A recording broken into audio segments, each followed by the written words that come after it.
नमस्कार, आप देख रहे हैं जन टीवी। मैं हूं आपके साथ काजल ठाकुर। साल 2018 खेल जगत की कई बड़ी उपलब्धियों के लिए चर्चित रहा है। आइए सबसे पहले देखते हैं देश को लेकर प्रदेश तक का क्या कुछ रहा अब तक का खेल जगत में। भारत के स्टार बैडमिंटन पीवी सिंधु का जलवा। भारत के स्टार बैडमिंटन खिलाड़ी पीवी सिंधु ने राहत की सांस ली जब वो 2017 की विश्व चैंपियन नोजोमी ओकुहारा को हराकर विश्व टूर फाइनल्स 2018 के खिताबी मुकाबले में जीत के साथ लंबे समय बाद किसी बड़ी प्रतियोगिता में स्वर्ण पदक जीतने में सफल रही। सिंधु ने सीधे गेम में जीत दर्ज की, विश्व टूर फाइनल्स का खिताब जीतने वाली पहली भारतीय खिलाड़ी बनी। 1 घंटे और 2 मिनट चले मुकाबले में ओकुहारा को 21-19, 21-17 से हराकर खिताब जीतने में सफल रही। इस साल भारतीय टेबल टेनिस ने वर्ष 2018 में विश्व में अपनी खास पहचान बनाई और जहां मनिका बत्रा ने राष्ट्रमंडल खेलों में अभूतपूर्व प्रदर्शन किया। एशियाई खेलों में भारत ने 2 ऐतिहासिक पदक हासिल किए। शरद की अगुवाई वाली भारतीय पुरुष टीम ने जकार्ता एशियाई खेलों में कांस्य पदक जीता। उसने क्वार्टर फाइनल में जापान को हराया था। शरद और मनिका ने मिक्स्ड डबल्स में भी कांस्य पदक हासिल किया। एशियाई खेलों में टेबल टेनिस को 1958 में शामिल किया गया था और ये पहला अवसर था जबकि भारत इसमें पदक जीतने में सफल रहा। भारतीय कुश्ती के लिए 2018 के नए सितारों के परिदृश्य में उभरने का साल रहा। बजरंग पूनिया और वीरेश फोगाट खेल के नए सितारे बनकर उभरे, जबकि सुशील और साक्षी मलिक जैसे ओलंपिक पदक विजेता रेसलर लय पाने के लिए जूझते रहे। इस साल पहलवानों के लिए अच्छी खबर ये भी रही कि साल खत्म होने से पहले राष्ट्रीय महासंघ लगभग 150 खिलाड़ियों को अनुबंध प्रणाली के तहत ले आया। ये पहली बार है जब भारतीय पहलवानों को महासंघ से केंद्रीय अनुबंध मिला है। बजरंग पूनिया और विनेश ने पदक जीतने के साथ जिस तरह से पूरे साल का प्रदर्शन किया, फुटबॉल में बहुत ही शानदार रहा भारत के लिए। ये साल जूनियर वर्ग में ही अर्जेंटीना को दी मात। भारतीय फुटबॉल की बात करें तो कोच फ्लायड पिंटो की अंडर 20 भारतीय टीम में ऐसा कर दिखाया जिसकी किसी को उम्मीद नहीं थी। टीम ने अगस्त में स्पेन के वेलेंसिया में कोटिफ कप में मैच में अर्जेंटीना को 2-1 से हराया।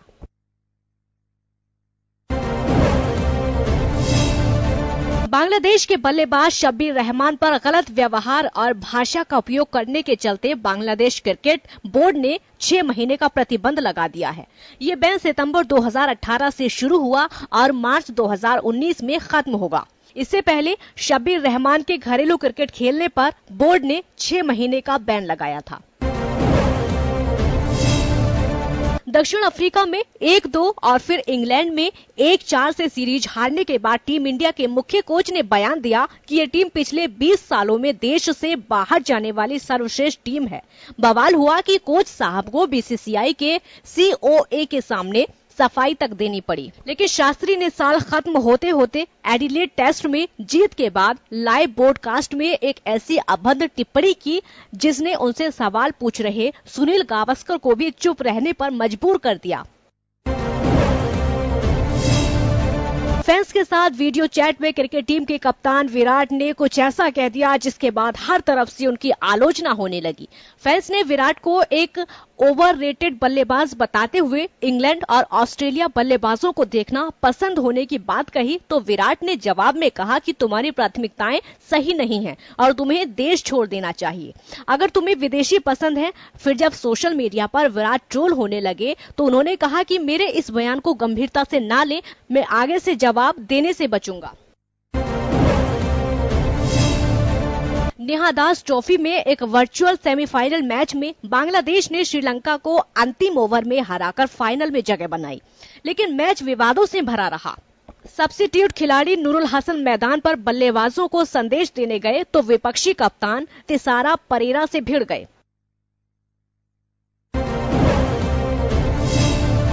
विंडीज एंटीज में खेले गए महिला वर्ल्ड T20 में सेमीफाइनल मैच के लिए दिग्गज खिलाड़ी मिताली राज को ड्रॉप किया गया तो टीम में पर्दे के पीछे चल रही परेशानियां सामने आ गईं।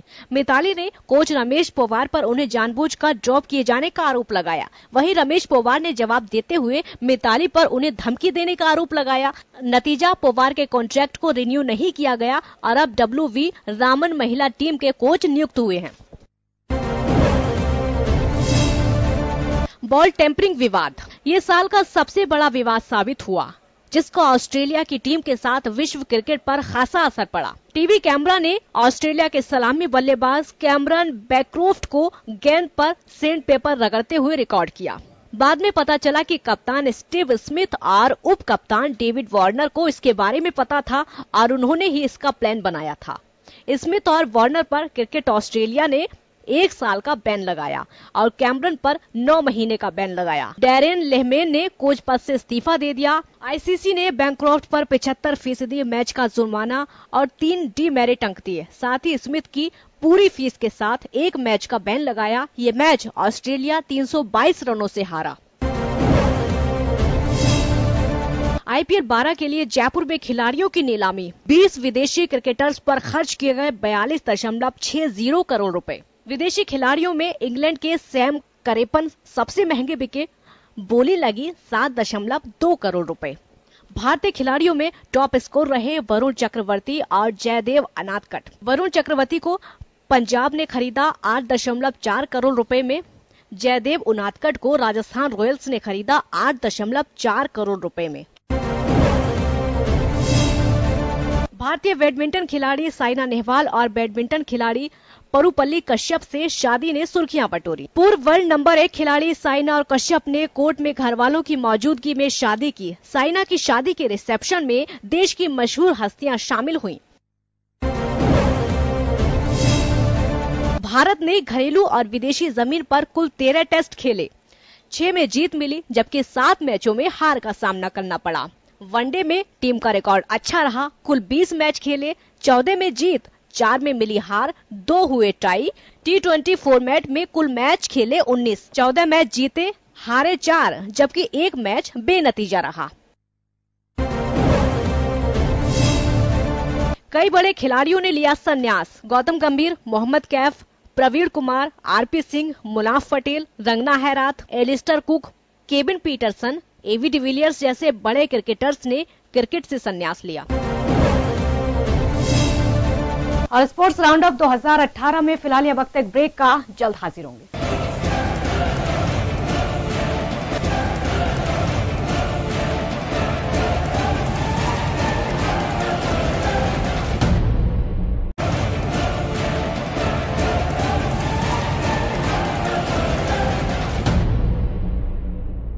ब्रेक के बाद एक बार फिर स्वागत है आपका।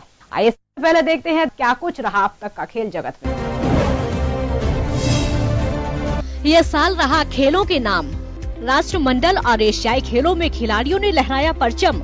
इसी साल के अप्रैल महीने में ऑस्ट्रेलिया के गोल्ड कोस्ट में खेले गए राष्ट्रमंडल खेलों में राजस्थान के 2 खिलाड़ियों को मिली सफलता। दोनों शूटर्स खिलाड़ी इस प्रतियोगिता में मेडल लाने में सफल रहे। अपूर्वी चंदेला, जिन्होंने कॉमनवेल्थ गेम्स में कांस्य पदक जीता। ओम प्रकाश मिठारवाल ने 10 मीटर एयर पिस्टल में कांस्य पदक जीता।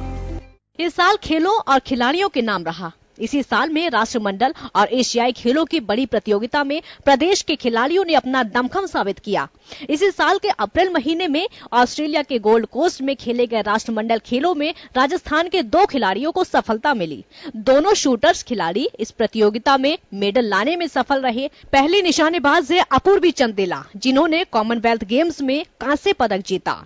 ये कॉमनवेल्थ गेम्स में भारत का 16वां और राजस्थान की ओर से पहला पदक था। अपूर्वी ने ये पदक एयर राइफल शूटिंग में जीता। इस सफलता पर मुख्यमंत्री समेत अन्य कई खेल प्रेमियों ने भी उन्हें बधाई दी। जबकि दूसरे सफल शूटर थे ओम प्रकाश। सीकर जिले की श्री माधोपुर तहसील की ढाणी नीमड़ी निवासी ओम प्रकाश मिठारवाल ने 10 मीटर एयर पिस्टल में कांस्य पदक जीता था। ओम प्रकाश इंदौर के पास मऊ में सेना के पदस्थापित हैं। ओम प्रकाश ने सेना में अधिकारियों के सामने एयर शूटिंग की इच्छा जताई तो अधिकारियों ने भी उन्हें आगे बढ़ने के लिए प्रेरित किया। जकार्ता में रचा इतिहास।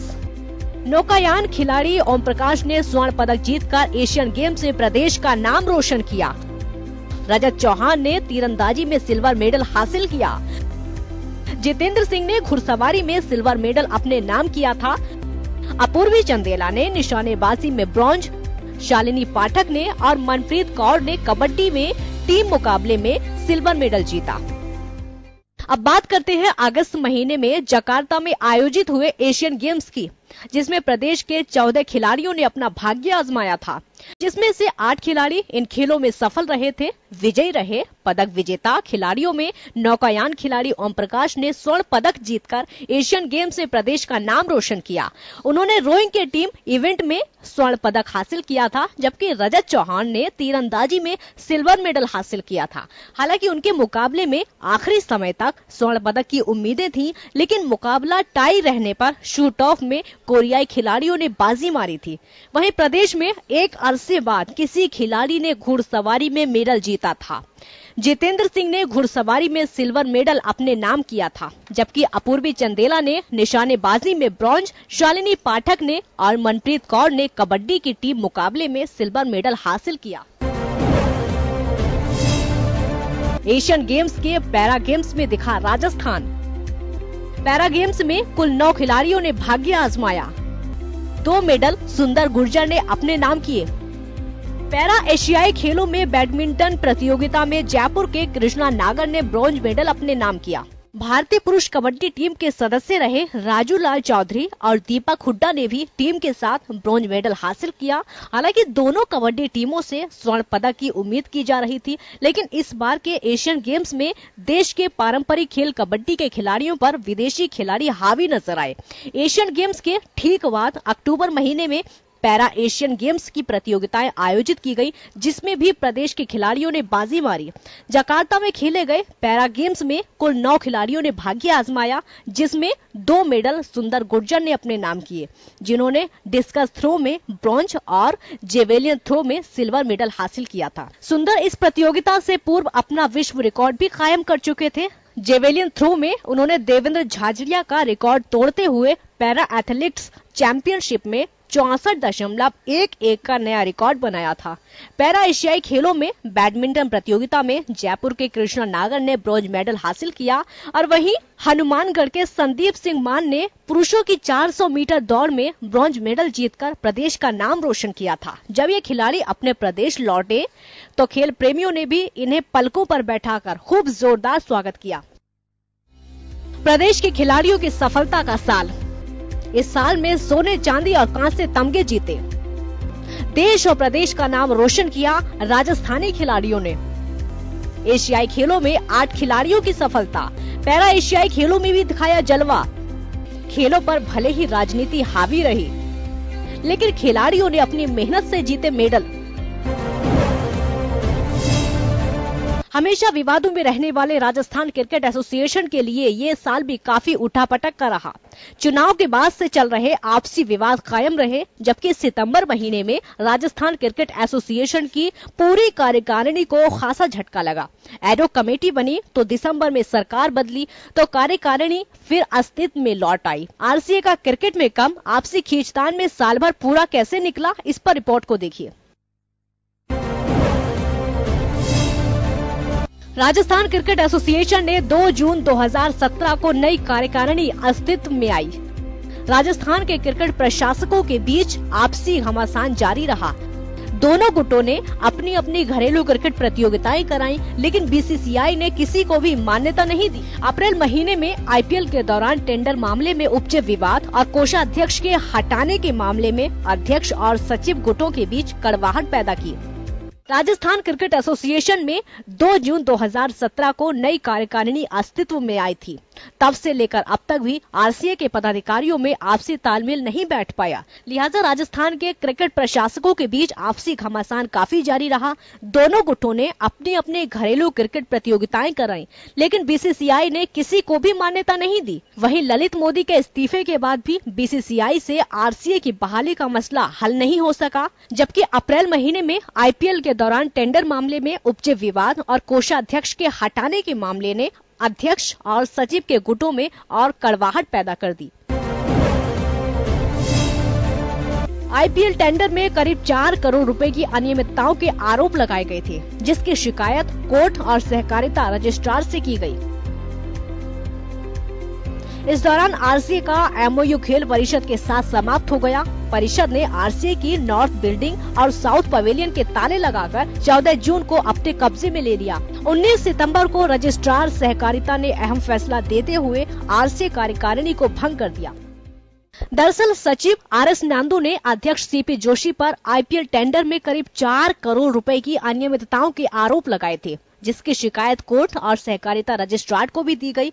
आईपीएल मैच लंबे अरसे के बाद होने पर दोनों गुट अपना श्रेय ले रहे थे, तो मैच निपटने के बाद दोनों एक दूसरे पर आरोप लगा रहे थे। लेकिन इसी दौरान आरसीए का एमओयू खेल परिषद के साथ समाप्त हो गया था, जिस पर किसी ने ध्यान नहीं दिया। लिहाजा परिषद ने आरसीए की नॉर्थ बिल्डिंग और साउथ पवेलियन को ताले लगाकर 14 जून को अपने कब्जे में ले लिया।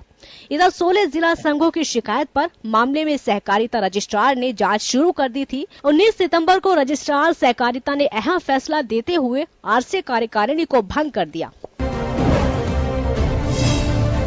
एडॉक कमेटी में गंगानगर के सचिव विनोद सहारण को कन्वीनर नियुक्त किया गया। एडॉक कमेटी ने आरसीए के चुनाव कराने चाहे तो बीसीसीआई द्वारा निर्देशित संविधान संशोधन का मसला सामने आया। एडॉक कमेटी ने 17 दिसंबर की तारीख चुनाव के लिए घोषित कर दी।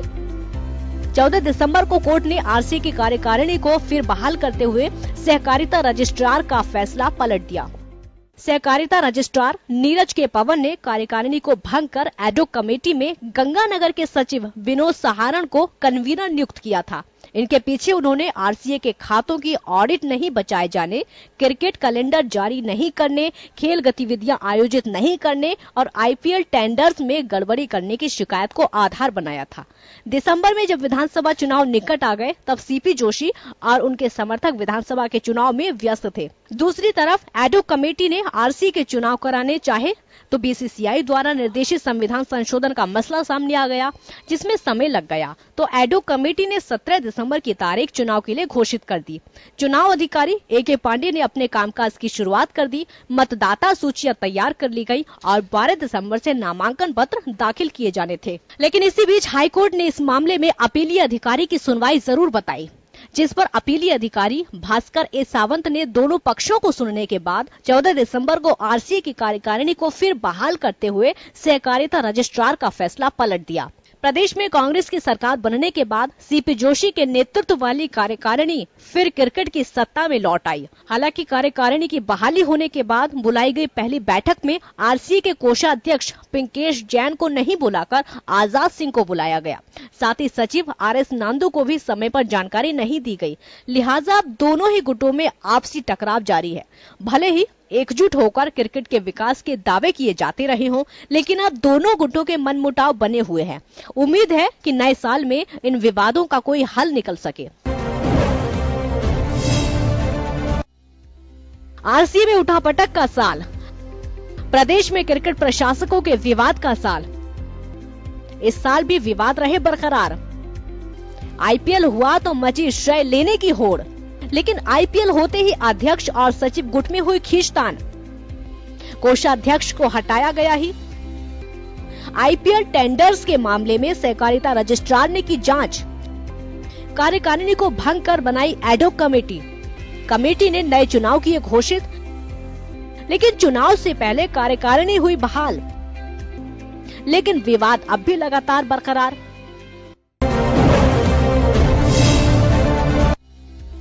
अप्रैल मई महीने में हुए आईपीएल मैच। जयपुर में हुए कुल 7 आईपीएल मैच। मैचों को लेकर जयपुर वासियों में दिखा खासा क्रेज। 7 मैचों में पासों को लेकर बड़ा झगड़ा। तो यह था स्पोर्ट्स का सफरनामा, जिसपे हमने आपको साल 2018 की तमाम बड़ी खबरों को दिखाया। स्पोर्ट्स राउंड अप 2018 में बस इतना ही। मुझे दीजिए इजाजत। नमस्कार।